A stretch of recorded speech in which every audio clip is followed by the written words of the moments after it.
अवधूत चिंतन श्री गुरुदेव दत्त श्री स्वामी समर्थ. नमस्कार, मी रोहिणी. तुम्ही पाहताय महिमा स्वामींचा. माझ्या चॅनलमध्ये तुम्हा सर्वांचे खूप खूप मनापासून स्वागत. स्वामी महाराज तुमच्या सर्व चांगल्या इच्छा पूर्ण करोत ही स्वामीचरणी प्रार्थना. चला तर मग आजच्या व्हिडिओमध्ये आपण पाहणार आहोत श्री क्षेत्र औदुंबर येथे देववरती आले म्हणजेच हा काय सोहळा असतो, तर याविषयी मी तुम्हाला माहिती सांगणार आहे. व्हिडिओ आवडल्यास व्हिडिओला लाईक करायला विसरू नका आणि हो, जर चॅनलवर नवीन असाल तर चॅनलला सबस्क्राईब करा.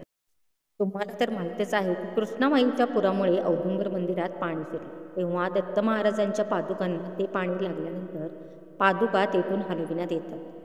असा हा पावन सोहळा आपण प्रत्यक्ष डोळ्यांनी आपल्या पाहणार आहोत. श्री नृसिंह सरस्वती स्वामी दत्त महाराज विमल पादुका मंदिर. श्री क्षेत्र औदुंबरी येथे कृष्णामाईच्या पाणी पातळीत वाढ झाली.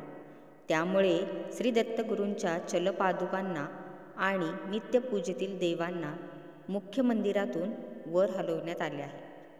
ते दाखविणारा हा व्हिडिओ आवडल्यास लाईक करायला विसरू नका आणि हो, असेच नवीन नवीन व्हिडिओ पाहण्यासाठी चॅनेलला सबस्क्राईब करा.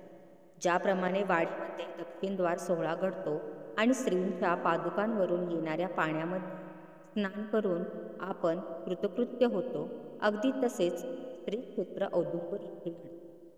औदुंबर क्षेत्रात जेव्हा कृष्णामाईच्या पाणी पातळीत वाढ होते आणि मुख्य गाभाऱ्यापर्यंत पाणी येते आणि दत्त महाराज यांच्या पादुकांना ते पाणी स्पर्श करते, तेव्हा मंदिरातील पुजारी वर्ग गाभाऱ्याच्या उंबरठ्याला 2 ते 3 फुटांचा थर घालून बांध घालतात. कृष्णामाईचे पाणी जेव्हा त्या थराच्याही वर जाऊ लागते तेव्हा पुजारी तो बांध काढून घेतात आणि आत मंदिरात साठलेले पाणी श्रीगुरूंच्या विमल पादुकांवरून परत बाहेर येते. तेव्हा इतर भक्त आणि पुजारी वर्ग त्या पाण्यात स्नान करतात. असा हा पुण्यपावन सोहळा औदुंबर क्षेत्री घडत असतो. अशा या पुण्यपावन सोहळ्या बघण्यासाठी खरंच माणसाला पुण्य लाभावे लागते.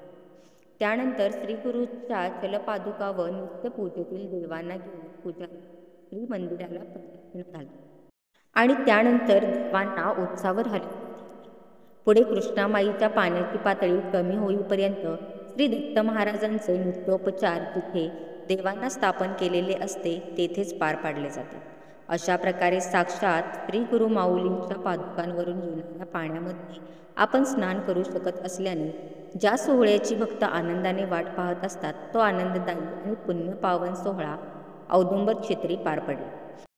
असा हा पुण्यपावन सोहळा आवडला असल्यास लाईक करायला विसरू नका. पुन्हा भेटू त्या नव्या व्हिडिओमध्ये एका नव्या विषयासह. तोपर्यंत धन्यवाद. श्री स्वामी समर्थ. जय जय स्वामी समर्थ.